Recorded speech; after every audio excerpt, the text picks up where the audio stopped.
अपने एक्सपेरिमेंट के दौरान एक समुद्री जीव विज्ञानी ने पानी से भरे एक बड़े टैंक में शार्क को डाला। कुछ देर बाद उसने उसमें कुछ चारा मछलियां डाल दी। चारा मछलियों को देखते ही शार्क तुरंत तैरकर उनकी ओर गई और उन पर हमला कर उन्हें खा गई। समुद्री जीव विज्ञानी ने कुछ और चारा मछलियां टैंक में डाली, वे भी तुरंत शार्क का आहार बन गई। अब समुद्री जीव विज्ञानी ने एक कांच का मजबूत पारदर्शी टुकड़ा उस टैंक के बीचों बीच डाल दिया। अब टैंक दो भागों में बंट चुका था। एक भाग में शार्क थी, दूसरे भाग में उसने कुछ चारा मछलियां डाल दी। विभाजक पारदर्शी कांच से शार्क चारा मछलियों को देख सकती थी। चारा मछलियों को देख शार्क फिर से उन पर हमला करने के लिए उस ओर तैरी, लेकिन कांच के विभाजक टुकड़े से टकराकर रह गई। उसने फिर से कोशिश की, लेकिन कांच के टुकड़े के कारण वह चारा मछलियों तक नहीं पहुंच सकी।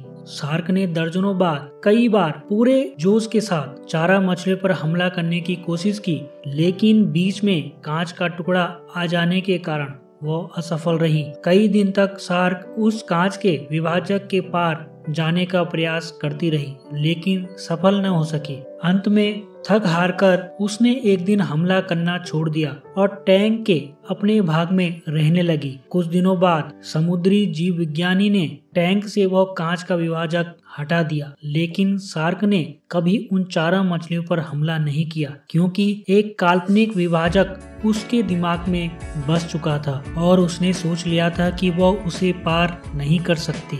जीवन में असफलता का सामना करते करते कई बार हम अंदर से टूट जाते हैं और हार मान लेते हैं। हम सोच लेते हैं कि अब चाहे जितनी भी कोशिश कर लें, सफलता हासिल करना नामुमकिन है, और उसके बाद हम कभी कोशिश ही नहीं करते, जबकि सफलता प्राप्ति के लिए अनवरत प्रयास आवश्यक है। परिस्थितियां बदलती हैं, इसलिए अतीत की सफलता को दिमाग पर हावी न होने दें और पूरी लगन से फिर मेहनत करें। सफलता आपके कदम चूमेगी। कमेंट सेक्शन में जरूर लिखें कहानी आपको कैसी लगी। चैनल पर पहली बार हैं तो चैनल को सब्सक्राइब जरूर करें। Thank you. जय हिंद, जय भारत।